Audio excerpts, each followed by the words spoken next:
देखिए आप लोग से मिलने आज एक बहुत ही बेहतरीन नीट के एक बहुत ही उम्दा टीचर आ रहे हैं जो बहुत सारे बच्चों को, हजारों बच्चों को जिन्होंने डॉक्टर बनाया, जिनको एम्स में भेजा, जिनको गवर्नमेंट मेडिकल कॉलेज एम्स के अंदर बच्चों को भेजा। एम्स टॉप कॉलेज होता है जब आप नीट की तैयारी करते हो, so it is the top most college for doing MBBS. तो हजारों बच्चों को इन्होंने एम्स में भेजा, हजारों बच्चों को इन्होंने गवर्नमेंट मेडिकल कॉलेजेस में भेजा।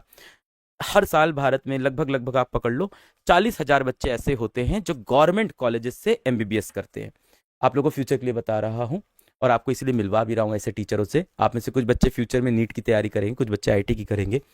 तो बहुत सारे बच्चे जो नीट की तैयारी, देखिए एक लेक्चर खत्म हो गया है, जिसको ये सारी बातें सुननी हो सुन सकता है। तो बहुत सारे बच्चे जो नीट की तैयारी करेंगे, सिर्फ उनके लिए बात कर रहा हूँ। जो बच्चे चाहें, यहाँ पे चैप्टर आपका खत्म हो गया है, ठीक है, चैप्टर आज का आपका खत्म हो गया है। तो मैं क्या कह रहा हूँ कि जितने बच्चे नीट की तैयारी करेंगे उनके लिए बता रहा हूँ मैं कि बहुत सारे बच्चों को इन्होंने गवर्नमेंट मेडिकल कॉलेज में और एम्स में भेजा है। प्रॉब्लम क्या होती है, एमबीबीएस करने की बेटा फीस बहुत हाई होती है। सिर्फ कुछ और कुछ, अरे थैंक यू, सिर्फ कुछ और कुछ सरकारी कॉलेज होते हैं जहां एमबीबीएस की फीस कम होती है। अगर आप एक प्राइवेट कॉलेज से डॉक्टर बनने जाओगे तो भारत में उसका खर्चा सिर्फ कॉलेज की फीस का 1 से 1.5 करोड़ के आसपास आता है। बहुत सस्ता 1 करोड़ हो जाएगा और ठीक ठीक प्राइस लगाओ तो 1.5 करोड़ के आसपास आता है। तो जब बच्चे एमबीबीएस करना चाहते हैं तो वो चाहते हैं कि गवर्नमेंट कॉलेज से एमबीबीएस करें। और गवर्नमेंट कॉलेज से जब बच्चे एमबीबीएस करना चाहते हैं, क्या हुआ, जब गवर्नमेंट कॉलेज से बच्चे एमबीबीएस करना जाते हैं तो वहां पे क्या होता है, फीस कम हो जाती है। जैसे एम्स की बात करूं तो मेरे ख्याल से 5,000 की फीस है, हाँ साल यस भर सर, की सालाना यस सर। 5,000 की फीस हो जाती है। और बाकी medical college, government medical college में भी जाओ तो भी वहां पे पूरा पूरा 4-5 लाख में पूरी पढ़ाई निपट जाती है, साल की 1 लाख से ज्यादा नहीं होती। पर अगर आप प्राइवेट कॉलेज से एमबीबीएस करते हो तो फीस लगती है बेटा 1 करोड़ से 1.5 करोड़ के आसपास। अब सुनो, भारत में हर साल 40,000 बच्चे ही होते हैं जो गवर्नमेंट कॉलेज जा पाते हैं, इसलिए कंपटीशन बहुत टफ होता है। पेपर देते हैं 20 लाख से ज्यादा बच्चे और गवर्नमेंट कॉलेज में जाते हैं लगभग 40,000, 50,000 के आसपास, 50,000 के आसपास, 40-50,000 के आसपास बच्चे गवर्नमेंट कॉलेजेस में जाते हैं एमबीबीएस करने yes sir. Particular.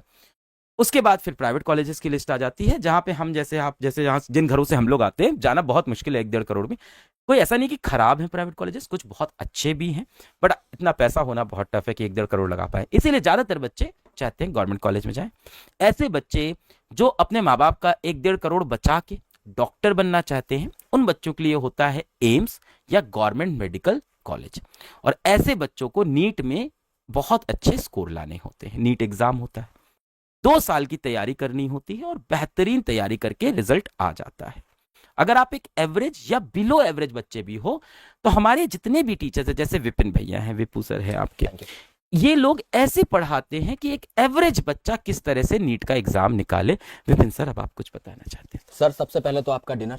Thank you sir, thank you sir. आप बहुत मेहनत कर रहे हैं और मैं देख रहा था, मतलब बाहर धन्यवाद। बैठ के जेनेटिक्स सर बहुत धन्यवाद। खूब पढ़ाई सर आपने। धन्यवाद। Many congratulation sir. धन्यवाद। बस सर 11वीं 12वीं में नहीं आना है सर। पहले भी रिक्वेस्ट कर चुका हूँ, डर का माहौल है सारे बायोलॉजी समाज में, तो मतलब डर के ही बोल रहा हूँ मैं। एक्चुअली जेनेटिक्स वगैरह फिजिक्स एकदम मतलब हाँ, लॉजिकल, mathematical है सर। मैथमेटिकल एंड लॉजिकल हो जाते हैं, बिल्कुल राइट।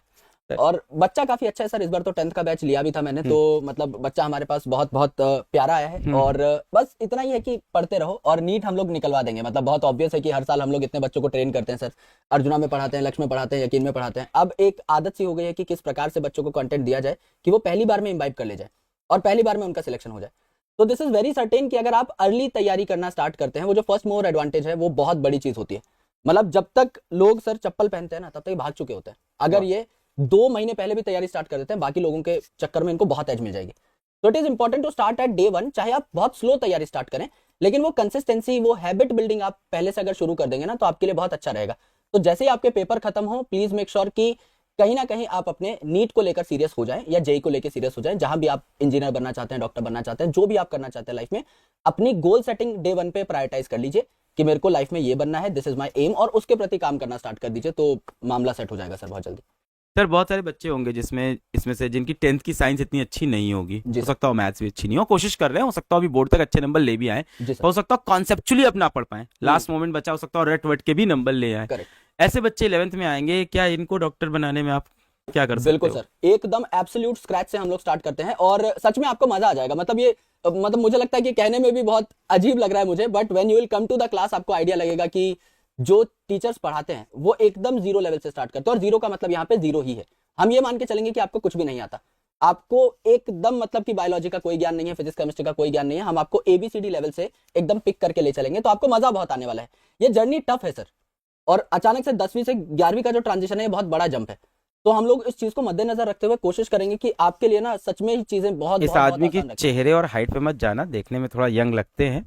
इनके काफ़ी सारे वर्ल्ड रिकॉर्ड्स भी हैं, इंडिया लेवल पे भी रिकॉर्ड है। बताना चाहेंगे सर उसके बारे में? मतलब रिकॉर्डों की झड़ी है इस आदमी के पास, जल्दी ये बात हम लोग करते नहीं है, पर आप लोग को बताना जरूरी है। सर बहुत कुछ है, मतलब बहुत कुछ प्लान में भी है, और मतलब क्या ही बोलूं सर। बताओ, कुछ तो बताओ आप। सर मतलब दुनिया की जो सबसे मोटी किताब है, it is called thickest book of the world unpublished, लगभग 1 लाख से भी ज्यादा पेजेस की है। तो उसमें I was the youngest author and editor, so I got 2 certificates from Guinness book of world records. उसके अलावा मैंने Asian book of world record भी बनाया है, Indian book of world record भी बनाया है। I was listed among top 50 students of the world by UNESCO and check. उसके अलावा मैंने ऑलमोस्ट इन्होंने जितने कॉम्पिटेटिव एग्जामिनेशन सुने होंगे लगभग सारे के सारे क्रैक किए हैं। 2 एग्जामिनेशन में मेरी बकायदा ऑल इंडिया फर्स्ट रैंक भी आई है, और मतलब और भी काफी सारे काम किए हैं you sir. Got a social letter from yes from PM, मेरे को लेटर मिला है। मैं सोशल सर्विस में भी था, तो मेरे प्राइम मिनिस्टर से? जो स्टेट के सीएम है उनके साथ बैठ करके बकायदा मेरे को लंच करने का मौका मिला। हमारे यहाँ हाउ के ओल्ड आर यू? मैं अभी 28 का हूँ सर। ये 28 साल के हैं भाई, और ये अपने कॉलेज टाइम से पढ़ा रहे हैं, और ना जाने कितने इनको अवार्ड्स मिल रखे हैं इस चीज़ के लिए, कितनी इसने इस आदमी ने रिसर्च पब्लिकेशन सॉल्व कर रखी है। टॉपिक को पढ़ाना, फिर टॉपिक को कंप्रेस करना, फिर टॉपिक को याद कराना, फिर टॉपिक को मीठा बनाना, मतलब आप देखे नहीं होंगे इस टाइप का टीचर बायो के अंदर। मुझे लगता है मैं तो अभी बस बहुत ही नॉर्मल बायो पढ़ा रहा हूँ, जब आप 11th में जाओगे आप पागल हो जाओगे कि बायो इस तरह से भी पढ़ी जा सकती है। बहुत सारे रिसर्च पेपर इस आदमी ने लिखे हैं, किताबें बहुत सारी लिखी हैं, Guinness book of world record है। प्राइम मिनिस्टर सर ने इनको खुद लेटर लिख के एक बार कॉन्ग्रेचुलेट किया है। सो ही इज़ लाइक, मतलब वो होता है ना कुछ एकदम स्पेशल किड होते हैं जो कम उम्र में बहुत मचा देते हैं, तो ये वैसे हैं। मतलब अभी 27-28 साल के, मैं 34 का हो गया हूँ। इनको मैं पिछले 6-7 साल 8 साल से हाँ जानता सर हूँ, यस। लगभग 7-8 आज साल। मैंने वो स्क्रीनशॉट लिया दिन में, क्या जब पहला जब मैसेज? मेरा जो सिल्वर प्ले बटन आया था जो आपने रिडीम कराया था, हाँ, आज मैं उसको ढूंढ रहा था कि हमारी पहली चैट कब हुई थी, और मेरे को आज वो मिल भी गया बकायदा। 18-17 क्या? हाँ तो वो 18 की है, तो मैंने वो निकाला है, मैं 2018। आपको दिखाता हूँ। तो आज हाँ, तो गैलरी में एकदम मिले। 2018 से मैं इस आदमी को जानता हूँ, और यस, तब ये यूट्यूब पे पढ़ाया करते थे, तब हमें भी नहीं ये पता था हमारी ऐसा। चैट है सर। ये पी हाँ यस। फिजिक्स वाला नाम भी तो सेम है, एकदम सिंपल फिजिक्स वाला। यस, तो ये आप पहले थे जिन्होंने मुझे कॉन्ग्रेचुलेट किया था, आपका बधाई हो जो है। ये मैंने मतलब पहले भी स्क्रीनशॉट लिया था इसका, और मैं हमेशा जब याद करता हूँ इसको तो I never delete my chats, तो मेरे को मिल जाता है। मैं कुछ भी ढूंढता हूँ तो मेरे को मिल जाता है फोन पे।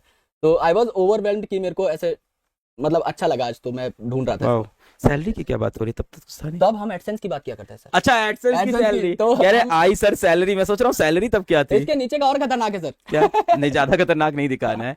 ये देखो हम लोग की चैट है, आई थिंक ये कब की होगी? 2018 की। 2018 की है सर। यस। ये पी, तो इनका ना प्ले बटन नहीं आ रहा था, तो हाँ मैंने बताया था प्ले बटन यूट्यूब के कैसे आते हैं। फिर आपको सिखाते सिखाते हमारे भी काफी सारे प्ले बटन आ गए आई थिंक। सर आप हाँ। एक मिनट पीछे हटोगे तो focus yes yes please. Single focus लेता है। हाँ, इसके नीचे और खतरनाक बात हो रखी है सर। क्या इसके इसके नीचे नीचे क्या? आपने अपना एडसेंस बता रखा है कितना पैसा आया था। नहीं। तो हम लोग डिस्कस कर रहे थे कि बहुत मोटा पैसा आने वाला गुरुजी का इस बार, क्योंकि आपका 2-3 महीने का आया नहीं था एडसेंस उस टाइम पे। अच्छा हाँ, तो ये आपका सब बीच हो में अटक जाता गया। था एडसेंस में, हाँ बड़ा ड्रामा था कि पैसा नहीं आता। लेकिन सर पे अब जो आता है इकट्ठा रेगुलर पैसा आता था, अलंकृत, अब पैसा रेगुलर आता है एकदम मोटा। अब तो सर एडसेंस कहाँ है, ही एडसेंस देखते होंगे अब तो वो तो सर। देखता है ना, उसका तो वही एडसेंस काम इज है। A part chunk bit now. नहीं भाई मेरे चैनल से ऐड, अच्छा। मेरे चैनल से ऐड हटा दे भाई, हटा, पूरी तरह से जीरो कर दिए सर। अच्छा, यूट्यूब की पॉलिसी, हाँ जीरो कर दोगे तो फिर वो कमा ले जाएगा। मेरे चैनल से जितना पैसा आएगा फिर से डोनेट करना है। लास्ट ईयर जैसे किया था, अपने कॉलेज की फीस दी थी ना बच्चों की, इस साल भी पूरी कॉलेज की फीस देंगे यहाँ से। सर ये किस बेसिस हमेशा पे होता है डोनेशन सर? अगर कुछ नहीं, आप गरीब दे दो। गरीब देख के हो रहा है तो सर प्लीज सर। ये उन परेशान, अब जैसे इसमें बहुत सारे बच्चे पढ़ रहे हैं जो छोटे शहरों से होंगे, जी आपसे पढ़ेंगे तो 4-5 हजार रुपए का बैच खरीद पाएंगे, बिल्कुल मोबाइल में रिचार्ज कराएंगे, जैसे तैसे पढ़ेंगे और फिर डॉक्टर बन जाएंगे। बिल्कुल। अब जब ये डॉक्टर बन जाएंगे तो फिर मेडिकल कॉलेज गवर्नमेंट में भी जाएंगे, तो इनकी फीस हाई मान लेते हैं 1 लाख रुपए है, करेक्ट। तो 1 लाख रुपए भी इनके लिए मुश्किल होते हैं। तो ऐसे बच्चों को मैं हेल्प करता हूँ सर, बहुत शानदार सर। ऐसे बच्चे मेरे भाई बहन बन जाते हैं, और ऐसे बहुत सारे बच्चों को। और सर इतना पैसा भगवान ने किस लिए दिया है, बिल्कुल सर सर, इन बच्चों को भी सपोर्ट नहीं कर पाए। फिर हॉस्टल के बहुत खर्चे होते हैं, इसमें से बहुत से बच्चे ऐसे होते हैं जो काम कर रहे होते हैं बिल्कुल सर। इस समय, तो एक तो उनकी जॉब चली जाती है, पढ़ने आ जाते हैं, तो घर पे भी पैसे के सोर्स नहीं होता, बिल्कुल। तो ऐसे बच्चों को कॉलेज की फीस, हॉस्टल खर्चा, ये सारी चीजें करते हैं। तो ये इस पैसे से यही करेंगे, हर साल करते हैं, बहुत सारे बच्चों के लिए करते हैं। और कोई एहसान नहीं है, उधार देता हूँ मैं, बोलता हूँ ये तुम पे उधार है, एक दिन तुम भी 4 बच्चों को और पढ़ाना, तो ये उधार चुकता हो जाएगा। वैसे तो Amazing, sir. बहुत सारे बच्चों को किया है, आगे आप लोग को भी करेंगे जिस भी बच्चे के साथ ऐसा होता है कि प्रॉब्लम है। Thank you so much sir for thank you coming. So much sir. Thank you sir. आप सर थैंक यू। डिनर करिए। बिल्कुल And सर। बहुत मतलब दिल खुश होता है। I am really motivated sir, आप इतनी देर रात तक पढ़ा रहे हैं। एक मैम यहाँ से मोटिवेशन का सोर्स लेके जा रहा हूँ, अब मैं फाड़ दूंगा सर। थैंक यू भाई, थैंक यू। आपको दिखेगा सर एकदम थैंक यू जलवा भाई, मेरे आप तो अंदर। फाड़ ही रहे हो। अरे, thank you. Thank you so much thank sir, you love you thank you sir, thank you, love you भाई, love you so thank you much. Sir. ये आदमी मेरा बहुत अच्छा दोस्त था पहले, फिर अभी भी दोस्त है मतलब, फिर आगे हाँ अभी भी है, मतलब अब टीचर भी है आपको ना यहाँ पे, तो पहले बहुत अच्छे फ्रेंड थे, अभी टीचर भी हैं, फ्रेंड भी हैं। He is very young also, बहुत एनर्जी है इस आदमी के अंदर, इनको मैच करना बहुत डिफिकल्ट है। जब मिलेंगे 4 आइडिया लेके आ जाएंगे, सर ये कर लेते हैं, सर ये कर लेते हैं, सर ये कर लेते हैं, और बड़े अच्छे एकेडमिक आइडिया लेके आते हैं, मतलब बहुत ही स्ट्रॉन्ग एकेडमिक पर्सन है ये, और मुझे बहुत पसंद है यार। अलग सोचते हैं काफ़ी। बायोलॉजी में भी आप जब इनसे पढ़ोगे तो आपको समझ में आएगा, अलग सोचते हैं। इनके बारे में आप इंटरनेट पे पढ़ोगे, इंटरनेट पे आपको इनके बारे में बहुत कुछ मिल जाएगा। डॉक्टर विपिन शर्मा आप ऐसे सर्च करोगे, यूट्यूब पे बहुत वीडियोस मिल जाएंगे, बच्चे इनके बारे में बहुत बात करते हैं। बात यही है कि जो वर्ल्ड, मतलब क्या बताओ, जो वर्ल्ड क्लास टीचर्स हैं ना, मैं उन सबको लेके आया। उस दिन आप सचिन सर आए थे, मैं क्या बोला, मैंने सचिन सर का पहला वीडियो रिजेक्ट कर दिया था। आज सचिन सर देखो इतने बड़े टीचर है, मैंने सचिन सर का पहला वीडियो रिजेक्ट कर दिया था, मुझे लगा, मैंने कहा नहीं यार मज़ा नहीं आया। तो ये यार मेरे रहते हैं स्टैंडर्ड थोड़े हाई कर रखे हैं मैंने। क्या हुआ? अच्छा विपिन सर का माइक ऑन था क्या? कोई बात नहीं, तो ये रहता है। तो वही बता रहा था, जैसे सब सचिन सर आए थे, सचिन सर को क्या बोला मैंने कि उनका पहला वीडियो आया, मैंने रिजेक्ट कर दिया, मैंने कहा मज़ा नहीं आ रहा, ये टीचर नहीं बनेंगे। फिर बेचारे सचिन सर का जबकि इतने बड़े टीचर, इतने अच्छे टीचर है, तो मैं ना वही कहता था कि एक बार और शूट करो, देखते हैं और बेटर आएगा कि नहीं आएगा, और बेटर पढ़ाओ। तो यही है कि वर्ल्ड क्लास सारे जो टीचर होते हैं बेटा, उन सब उनको लाएं,